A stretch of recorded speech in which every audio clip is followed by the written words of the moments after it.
Jagrata.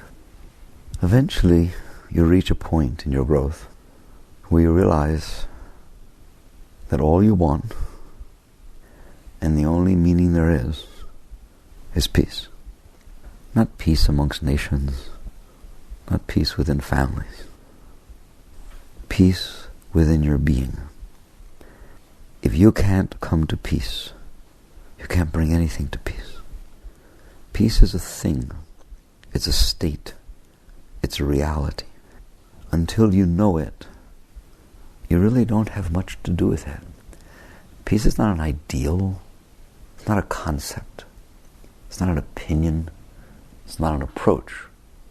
No more than a person is an idea, an opinion, a preference, or an approach. A person is a thing, a reality. You don't tell it what to do. You come to know it as it is. It's true of all things. Wise beings reach the point where they understand everything has its nature. If you want to learn, if you want to grow, you don't want to impose your nature onto other things. You already know you. What good does it do to meet a monkey and make it be like a man? What good does it do to tell all people that they should think the way that you do? What it means to be conscious, aware, alive. You come to know things as they are. When you do this, you become wholer. You become greater because of the experience. That's what the word learning really means. The same is true of peace. Peace is real. It's part of the energies of creation. You must come to know it. When you come to know it, it will become part of you, because you have learned it. When it becomes part of you, you can teach it. Until then, you're really just doing the same thing as everybody else. You're not okay, but you decided that peace is what will make you okay. But usually not your peace, somebody else's peace. People decide all kinds of things will make them okay. Never does for anybody. Anytime you impose yourself on somebody else, you have created more disturbance, not less. Peace is very deep, way deeper than people give it credit for. So you reach the point, I'm going to move on from there, assuming we've reached there. You reach the point where you realize peace is complete unto itself. It is a thing unto itself. You must come to know it. And that is your relationship with it, is your coming to know it. And the place you must come to know it is within yourself. There is no other peace you will come to know. If you are disturbed and you attempt to create peace, you will create disturbance. People fight for peace. Kind of funny, but they do. They say, why are you fighting to create peace? Interesting, all right? People have to come to know it within themselves. So now we're going to go on a deep spiritual journey of saying, I no longer want to play the games that I was playing before, of thinking that I know what should happen, or I know what's going on, or I know what's right, or I know what's wrong. I know what's best for everybody, I know what's best for the whole world, etc. I only know that I'm not at peace. That's the start of one's deep spiritual growth. It gets rid of so much noise. I only know that I am not at peace. How do you know that you're not at peace? It's kind of very intuitive, like you're disturbed. That's what, the opposite of peace is disturbance. What does it mean to be disturbed? To not be at peace. Peace is quiet. Peace is still. Peace is harmony. Disturbance is noise. Disturbance is commotion, confusion, disharmony. What we feel inside ourselves is tension, disturbance, commotion, and disharmony. The vast majority of the time. We have to work very, very, very hard to try and not feel that. And that is why we go on vacations. And that is why we try to change jobs. And that is why we try to find our other half, our soulmate. That is why we try to earn money. That is why we try to get famous. That is why we try to have people like us. Every single thing that we try to do is because it's not okay the way it is inside, and in our own way, we are trying to make it be okay. I know we've talked about that so many times. You get to the point where that's your holy scripture. That's the foundation of your spiritual growth. What? Disturbance. It better not be peace. That's the foundation of your spiritual growth, because you don't know peace. So you have no foundation. If you're not completely at peace, then you don't know peace. If you say peace is the foundation of your spiritual life, then it's a concept. It's a view. It's an opinion. It's a thought. It's just another disturbance. Okay? You define how peace should be and they get disturbed because people won't let you be that way. It just creates more disturbance. So the foundation of a true spiritual being is disturbance, because that is what the consciousness sees when its eyes open. It sees disturbance inside. Very sensitive, a lot of commotion. You can control that commotion, you can do work and try to make it better, but what depth says is, why are you having to try? And the reason is because its natural state right now, its default state, is disturbance. You have to embrace that. You have to honor that. Eventually you'll see you have to worship that. You have to literally worship disturbance if you want to go past it. Why? If you are resisting disturbance, you will create more disturbance. If you do not like disturbance, you'll create more disturbance. If you try to lay non-disturbance on top of disturbance, you will create more disturbance. These are energies. There's no energy that's a certain way and you lay another energy on top of it that does anything but either mix with commotion or suppress and build up potential. So you start by looking at this disturbance and honoring it, accepting it. And it really is very honorable. There's so far that you can go spiritually by honoring the disturbance, accepting, recognizing, which is not hard to recognize your disturbance, right? What if I said to you, sit down and notice that you're disturbed? It's the best meditation you ever had. Sit down and notice that your mind won't shut up. Sit down and notice that you don't want to be there. Sit down for 3 hours without getting up and notice what happens.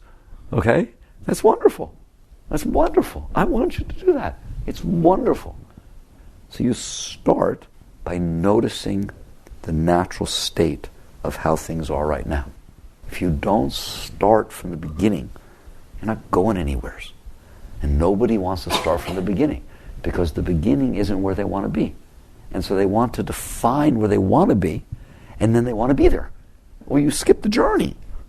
To me, it's like if I'm here in Alachua, and for some reason I want to be in New York, and people told me all about New York, has big buildings, has all those kind of things, and I was sitting there and I want to be in the place where the big buildings are. And so I imagine that that's a big building, and I go put a pole up, put a skylight on it or something. I just do whatever I can to be there, because I want to be there so bad. I really do. And so I just start doing things while I'm in Alachua that make it feel like or look like, or I can at least talk like I'm in New York. How does that feel? Pretty silly. If I want to go to New York, I have to start in Alachua and roadmap my way and do the journey, go to New York. People like to think they're at peace. People like to think there's harmony. People like to think there's love. People like to think they're with God. People like to think all these nice things that may well be the end of the journey. They like to think that that's how they are. And so they try to layer those concepts. This is the true pitfall of spiritual growth. And almost everybody falls in it. Because it doesn't look like a pitfall, but it is a pitfall. And that's why you can meet people who supposedly grow spiritually 10, 20, 30 years. They just stay the same. They stay the same. The reason is this. They're not willing to start where they are. And where you are is a disturbance. And even accepting the disturbance is not good enough. You have to honor the disturbance. You have to learn from the disturbance. You have to worship the disturbance. And it's not hard to see the disturbance. If you look, you'll see the disturbance. In a sense, that is a very high state of witness consciousness. You are looking, and what you will see is disturbance. The problem is your mind says that's not okay. And so you create more disturbance and all kinds of commotion about the fact that it's not okay that you're disturbed. Then you're no longer a witness consciousness. You're an ego consciousness. But if you tell the witness, disturbance is a good thing. Disturbance is a good thing. It's to be worshipped. a holy state. Notice that you're disturbed. That's an easy job, to notice I'm disturbed. How about you? It's like, how about 24/7? Yeah, no sweat. You're probably disturbed while you sleep. You have nightmares. People have all kinds of things, right? And so you just sit there and look, and you just start by saying, wow, that was easy. That was easy. To just sit there and say, it's disturbed. I see this disturbance. So that is the starting place of deep spiritual growth. And believe it or not, disturbance is the starting place of peace. True disturbance and true acceptance of a disturbance is the starting place of peace. Why? Because you have started to deal with the energies the way they are. Peace is a natural state. It has its nature. Disturbance is a natural state. It has its nature. At least you've started by dealing with the natural way of things, the natural state of things. This could lead to peace.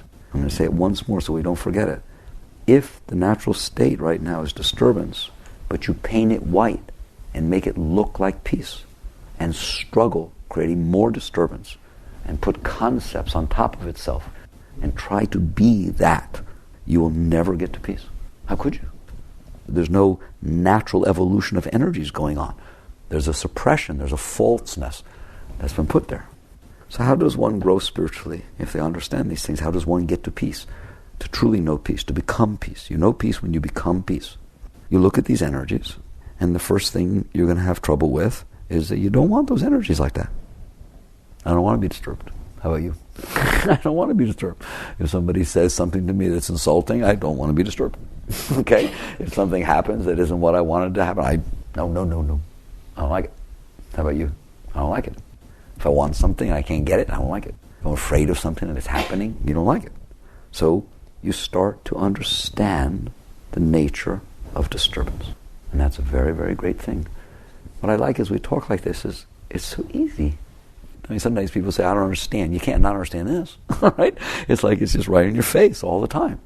So you start by accepting disturbance. But I tell you, acceptance is not good enough. Do you know why? Because acceptance means, the very word acceptance means I already haven't accepted it, that's why I have to accept it. Things you're neutral about, that you're not rejecting, you don't say I'm accepting it. If you love the rain and it starts raining, you go dancing in the rain, you don't say I'm accepting the fact that it's raining. You only say I'm accepting the fact that it's raining if you didn't want it to rain. I don't want it to rain, but I'll accept it. So acceptance isn't all that deep. Worship is deeper than acceptance. So it's not enough to accept your disturbance.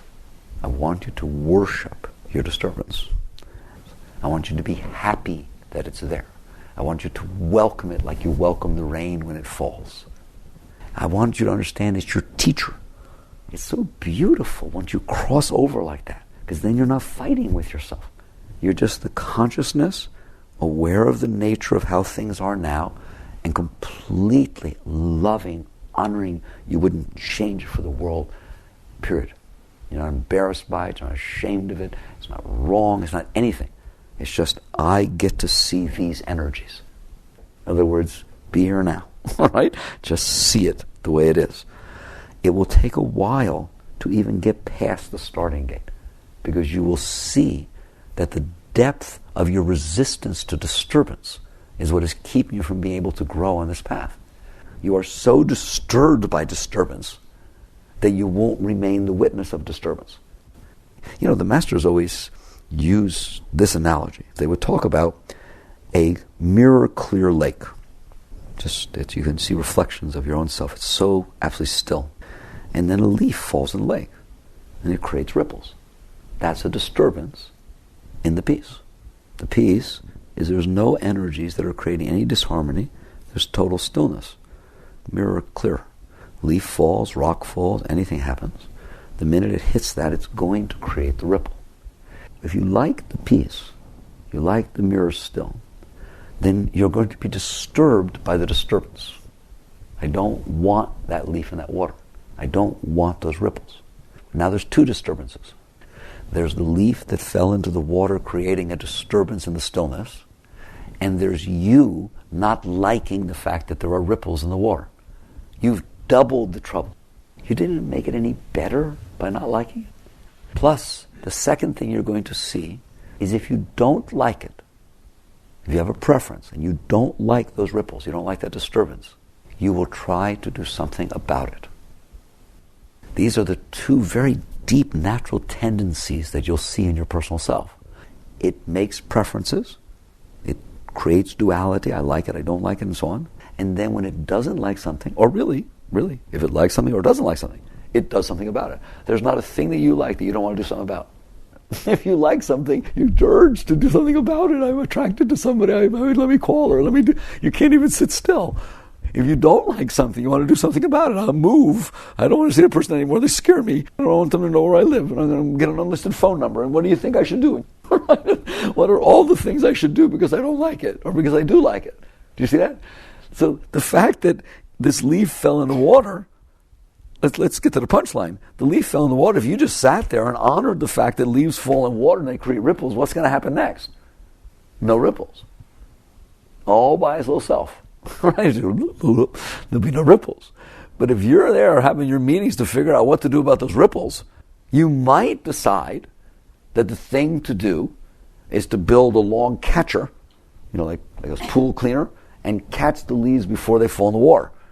And so now you're busy doing all this, which means you're not enjoying the mirror still state when it's there. And then you get it and you try to stick it out, but it touches the water itself and it creates all the ripples. Okay, well, make it stronger. And you just see you make a complete commotion out of the entire thing, and you will end up making more ripples than there ever were, even when there would have been ripples, and you're not enjoying the still lake when it was still because you're busy trying to figure out how to make it not get ripples. That's why they use that analogy. That's what we do, isn't it? It got nothing to do with the lake. It's got to do with the lake inside ourselves. Is we have energy inside of ourselves. When it gets disturbed, somebody's saying something to you insulting, and you take as insulting as a leaf, a little rock falling into your water.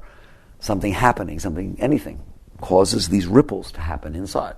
So, one, you're conscious of them, but you notice that you don't like them.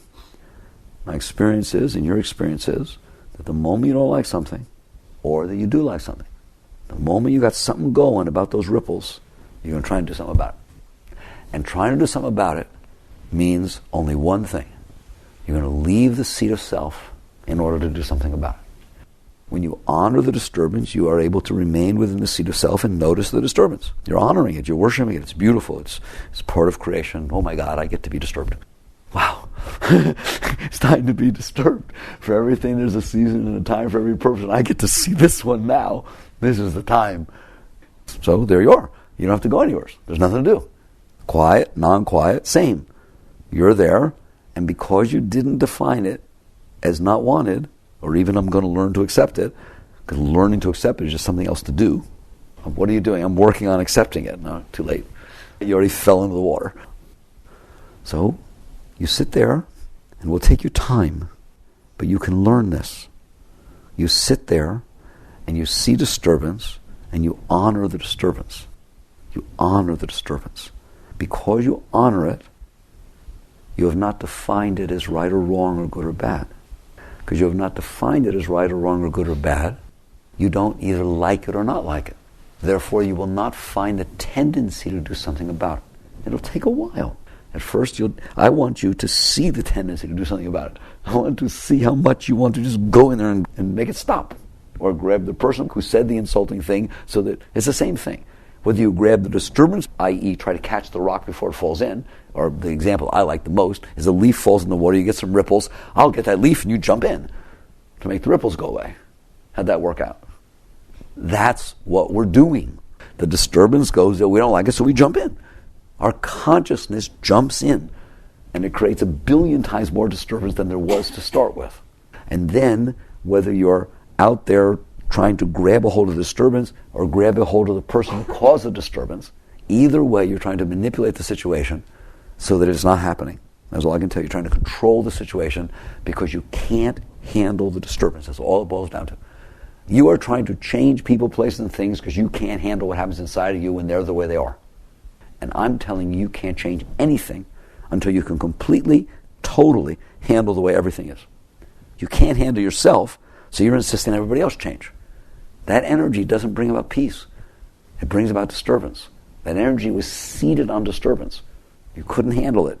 You're putting disturbance out there. I don't care what words you use. So all of your work is on yourself. All your work is on yourself. And this is how to do it. So I'm going to assume that you did whatever you needed to do, and what you need to do is fall and get up and fall and get up and fall and get up.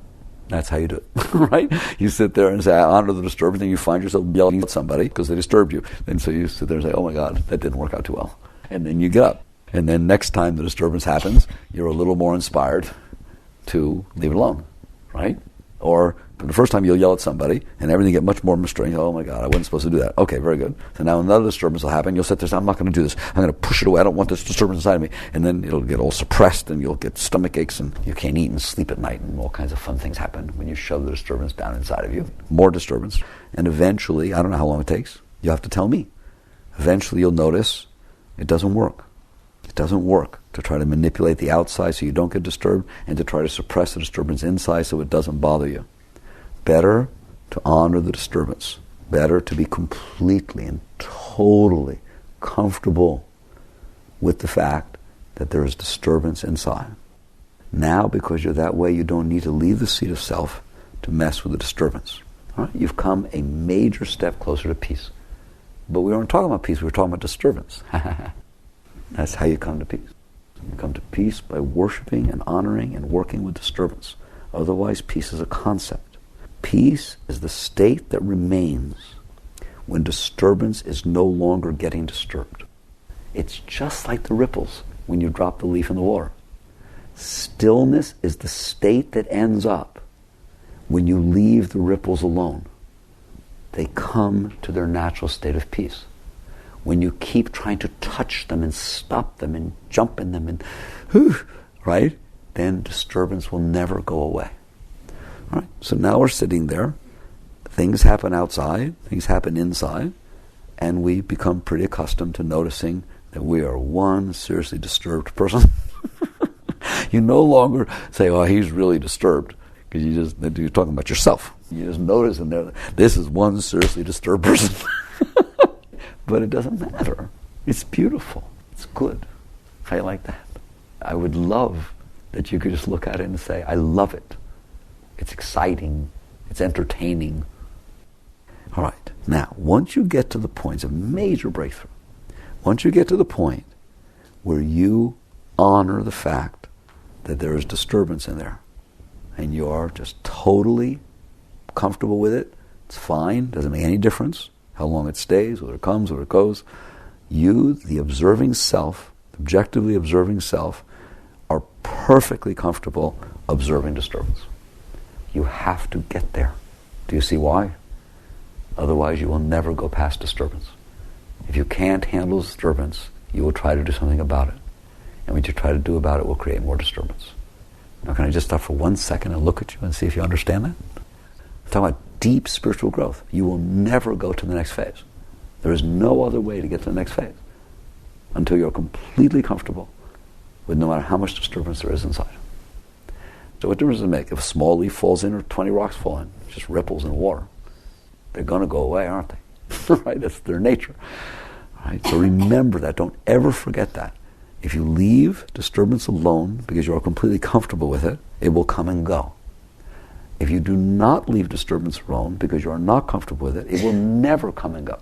And not only won't it go because you keep fighting with it, but you will create more disturbance while you fight with it. And that's why you'll never know peace. And most people never, ever, ever know peace. They try to create peace. What you call creating peace, I call fighting disturbance. In the name of creating peace, you're fighting disturbance. Right? Fighting disturbance does not create peace. It creates more disturbance. So you sit there, look at it, and woe as could be, you be the rare being that is capable of sitting in there within yourself and seeing the nature of disturbance and seeing that there is non-doership is how one handles disturbance. It comes and goes.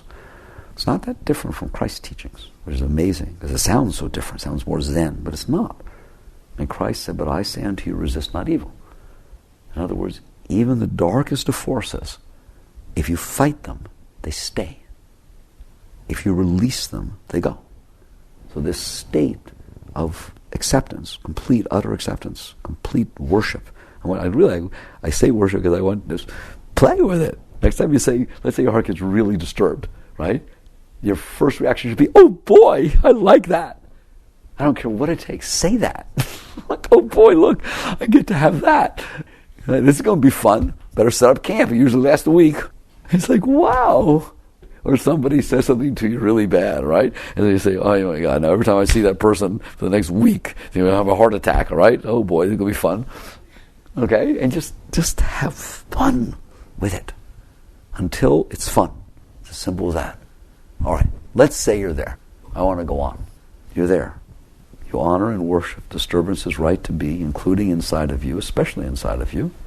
And you are as comfortable with disturbance as you are with not disturbance. Doesn't mean it doesn't disturb you.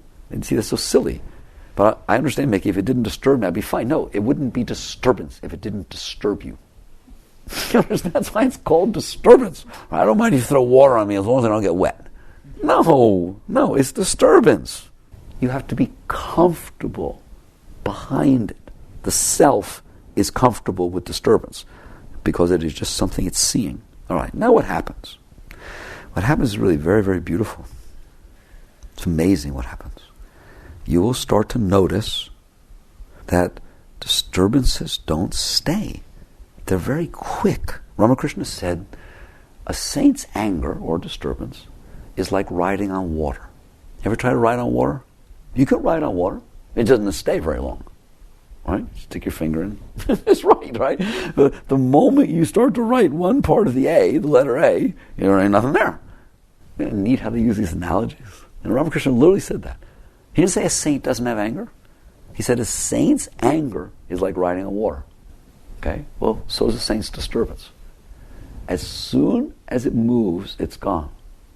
Because you don't resist it, it is like water. You're getting to the deep spiritual teachings here. Your inner being is like steam. It's not even like water. It's like ether. It's just so subtle, your inner energies.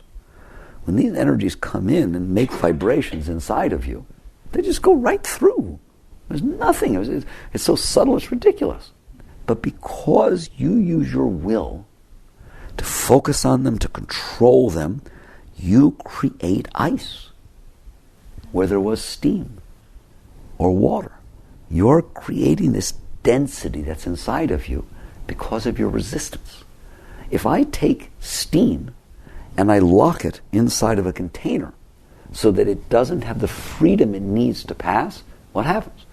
It builds up pressure. It starts to take on a force that you didn't know was there. It'll blow you up, won't it? It used to just be invisible. Same thing with water. Water just flows until I contain it. Then it shoots up the top and has all kinds of qualities I didn't know about. Go try to contain water. It no longer is horizontal. It starts going vertical, doesn't it? It just climbs up the container. All kinds of pressures and all kinds of dynamics. It's physics. What is happening, you are the one who's creating the container that this stuff cannot pass through. The container is your resistance. Now do you understand why the path of no resistance works? It is you who's resisting, and because you're resisting, these forces can't pass. And because they can't pass, they stay. And they become a major problem. So then it's not like riding on water, it's like carving in stone. But you're the one who made what was subtle become stone-like. Because you controlled it, you held it. So your whole path is about not doing that. And this is what I want to talk about tonight. Because you want to know peace.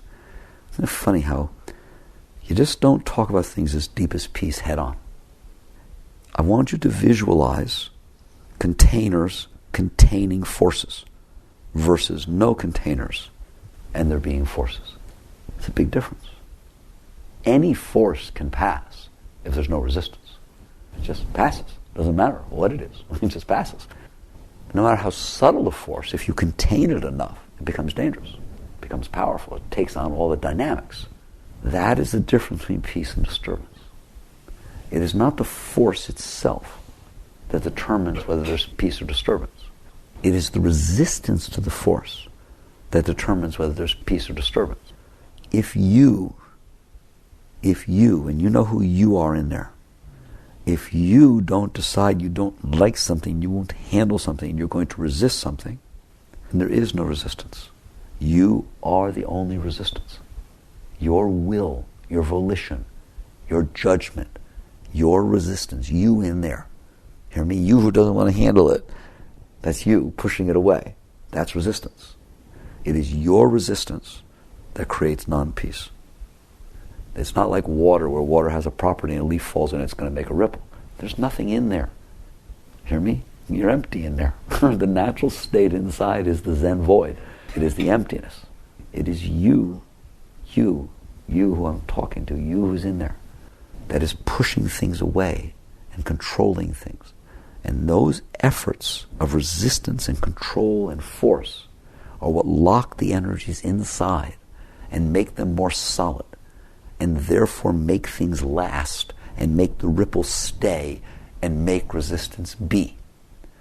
So the way to transcend, to end resistance, to end disturbance, is not to put peace on top of it. It is to cease to resist. That's why I said in the beginning, if you honor it, if you worship it, wait till you see what happens. Because the ultimate of non-resistance is to worship something. You're not only not resisting it, you're honoring it, you're worshiping it. You're totally open to it. How's that? There's the word, right? I'm completely open to it. If you are completely open to it, then you are not closed to it. And if you're not closed to it, you're not creating resistance. If you're not creating resistance, there will not be disturbance. So this is the path of peace, inside and outside. And it's very, very deep. It's the epitome of the deep teachings. So you sit inside. The way to achieve peace inside is not to fight disturbance, and it is not to get rid of disturbance. Because what you do is you stop the thing you don't like so that you can get rid of it. I see it all the time. Something's disturbing you, you focus on it. I'm going to see what this is. Right? I'm going to focus on it. I'm sorry, you went the wrong way. The more you concentrate on it, the more you block it. The more you study it, the more energy you put into keeping it. To study it and look at it, you have to focus on it. The more focus and consciousness and attention and concentration you put on something, the more it stays, the more it's there, the more it becomes part of your being. You'll find eventually that the truth is in the opposite direction. You shouldn't be concentrating. You should be completely diluting your attention so it's universal. It is because you're focusing your universal consciousness onto the object of yourself that you're not God realized. You've limited yourself because your consciousness is focusing down on this little spot of you. And mostly what you're focusing on is your disturbance. Why? Because that's what's there. I don't have to guess at that. And so the disturbance is there, and you pay attention to your disturbance, don't you? What's disturbing you? What should you do about it? If you focus on what's disturbing you, that's one focus. If you focus on how to have it not disturb you, that's double the focus. If you focus on, now that I know how to have it not disturb me, how do I make that happen? Look how much attention you're putting on your disturbance. The more of your attention you put on your disturbance, the more you have blocked the energy. That's all I can tell you. A meditator understands this because they see what happens when they don't do that. It passes. It lets go. They become much more expansive, and therefore all this stuff passes through, and as long as they can stay in that expansive state, they're not their personal self. You don't get rid of the personal self by making it be spiritual. You don't get rid of the personal self by beating it up. You don't get rid of the personal self by talking about it. You get rid of the personal self by ceasing to be the personal self. You expand enough to where the personal self has nothing stopping it from just going away. It just passes right through. That's what happens when you go deep in meditation. You pull back enough to where all this stuff is gone. So the key to peace is to understand that you're causing non-peace. Not that there's non-peace. You're causing non-peace. You're causing non-peace by resisting disturbance. If you do not resist disturbance inside, it will pass through you. How do you not resist? Because these are just words. How do you not resist disturbance? By expanding instead of contracting. By opening instead of closing. You're going to see the tendency to do the opposite. I like that. I like that because that means you're seeing your growth. You're seeing the potential of your growth. Every single time you close, it's an honorable spiritual experience. Closing is as much a spiritual experience as opening is a spiritual experience. If a scientist is trying to study something, trying to study a cell and certain behaviors of a cell, okay, it isn't only what they do that makes the cell behave the way they wanted it to that they write in their book. They write down every single experiment, every prode, every pop, every chemical. They write down carefully what the reaction was, don't they? The whole experience of both seeing what makes it be this way and what makes it not be this way is part of the scientific exploration. It's part of the learning. It's part of everything, right? And you become so much more expansive. If the only thing you did, like I'll tell you this, there's 75 different chemicals that need to be tested to see what the behavior of the cell is going to be. You don't know anything about anything. You grab one of them, you do it, and the cell does exactly what you wanted it to do. You write that down on a pamphlet, and you call your boss, I got it, figured it out, I got it, I know what's going to happen, right? I don't want the FDA approving a single thing you just did. You don't know a single thing about that drug or the other drugs or the reaction or anything like that. You just happen to luck out and get one of those things, and you're saying, oh, look, it behaved like that. Versus, if the last one you picked was the one that made it behave like that, and you studied 75 of them, now I'll consider that you know something. You see the difference? So it is just as much the fact that you close around your disturbance is a spiritual teacher. You will learn as much, if not more, from that experience. What it felt like, what happened, what was the result of that, all of those things. But ultimately, you don't ever forget, the solution is not outside. The solution to peace is not about trying to make people, places, and things be the way that make you be peaceful. All right? That leads to war. What I just said, that sentence right there, that the solution is not to try to get people, places, and things to behave the way you need them to so you feel peaceful. You've just taken your disturbance and laid it on the head of everybody else. You behave this way, you behave this way, you behave this way. I don't want to, too bad. Right? You've now externalized your disturbance. And you now must control and manipulate every single thing around you to try and be peaceful. Since when is control and manipulation of every single thing around you something that creates peace? I think it creates war. That is what war is, the ultimate of control and manipulation of everything around you.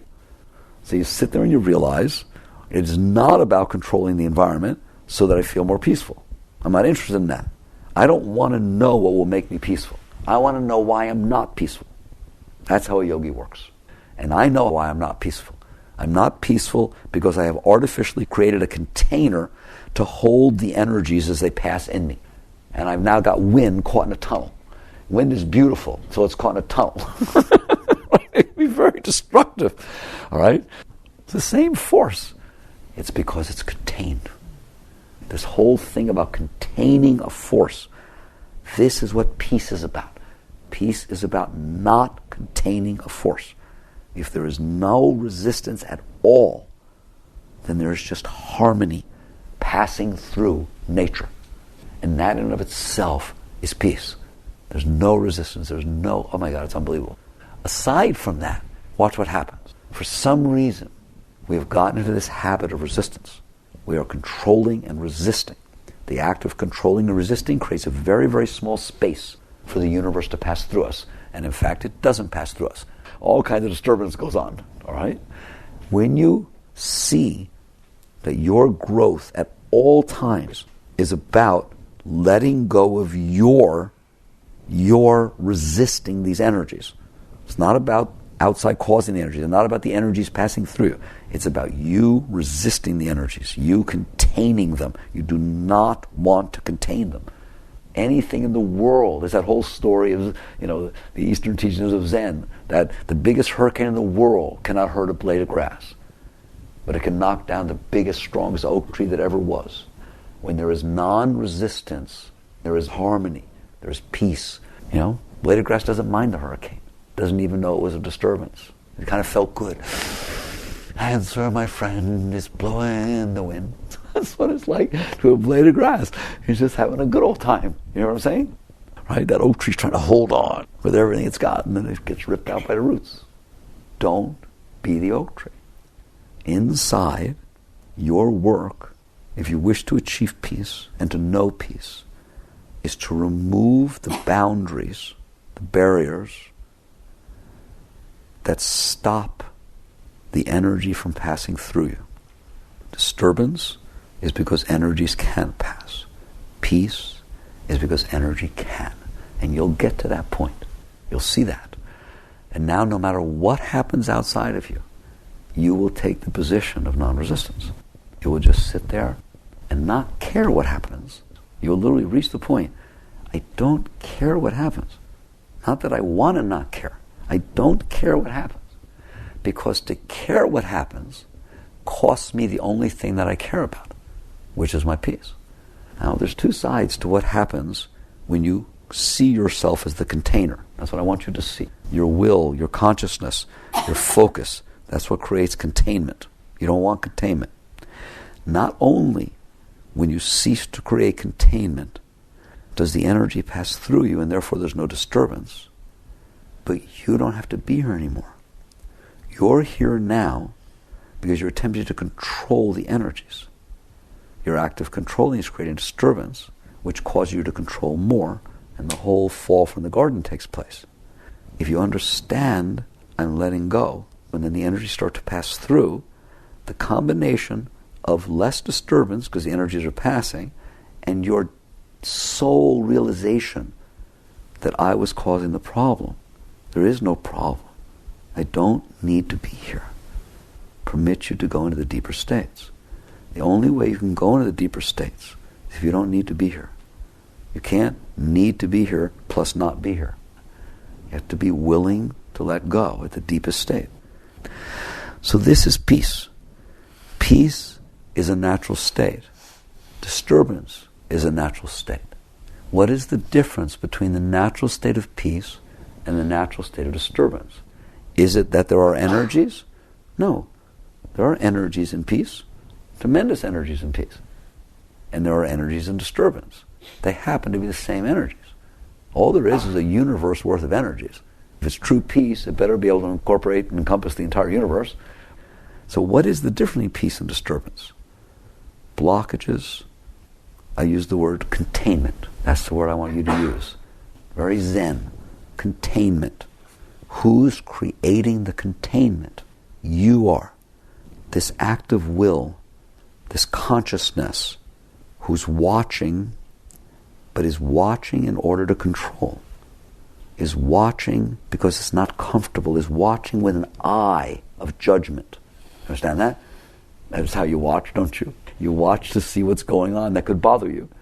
You watch to see what's going on that could help you. You're watching with purpose. How you like that? You need to learn to watch without purpose. Or if there be purpose, the only purpose is peace. That's the last purpose you can have, is the purpose of peace. And the main thing I wanted to get from this talk is from now on, when you think of peace, I want you to think of non-containment. I want you to think of no borders, no barriers, that energies pass through so freely that they don't hit anything. If they don't hit anything, there's total peace, isn't there? Even the leaf falling through ether, vacuum, creates no disturbance. It is because the water resists the leaf that there's ripples. It is because the water creates resistance to the leaf. That's what creates the ripples. If the water did not resist that leaf, the leaf could fall and create no ripples. So this is the essence of that part of the Gita that I always quote you, because it shows you how deep the Gita is. Like, this is serious stuff we're talking about. The Gita talks about this. It just uses different words.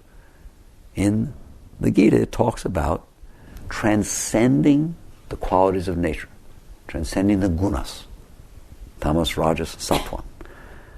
Nature has certain qualities, its energies, darkness, passion, and light, harmony, right? Goodness.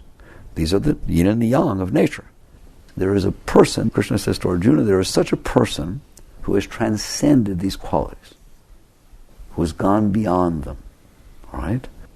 These qualities, in our terminology, that person is able to let all of these qualities, darkness, passion, action, activity, and peace, peacefulness, is able to let all of these equally pass through with no resistance.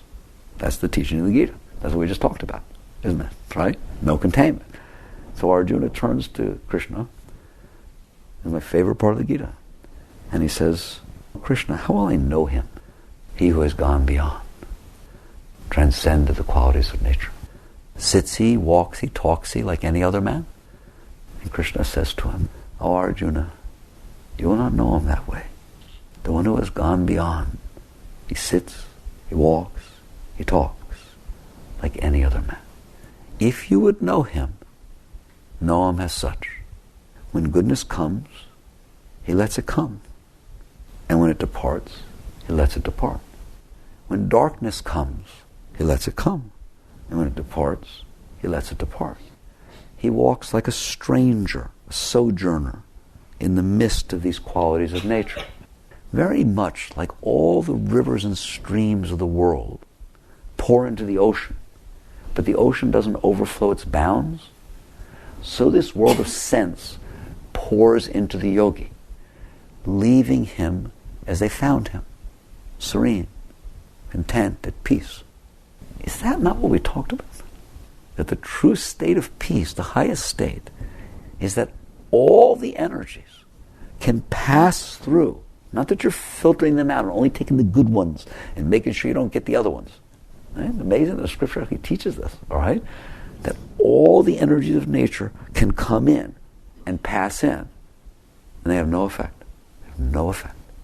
When they come, they come. When they go, they go. Why? How could that happen? Because there's nobody resisting. The yogi sits in a state of equanimity, in a state of peace, amidst all the qualities of nature. They leave him as they found him.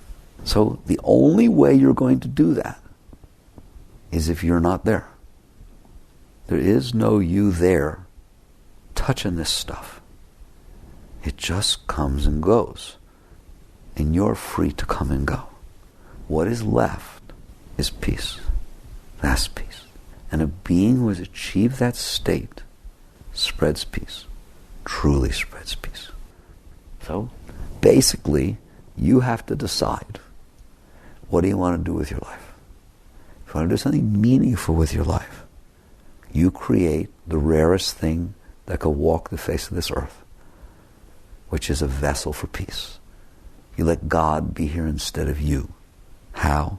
He gave you something you can actually touch. You know why you can touch it? Because you are touching it. You can feel the place where you're resisting. You can feel the tendency to resist. You can feel the all-out resisting. Forget place or tendency. You can feel all those energies. And you can see the results. And someday, what your life will be about, every single second of it, is to welcome everything that could ever happen so that you can practice not touching it. So you just sit back there, deep inside, and get out of the way. Let it pass. And I told you, it's not a matter of controlling it and fixing it. It's not that. It's a matter of the word I want to leave you with is non-containment. Isn't that amazing? Non-containment is peace. There, I'll leave it with one sentence. Do you see it now? Non-containment is peace, both in nature and in your spiritual growth. So work with that. Work with that at a very deep level. Jai Gurudev.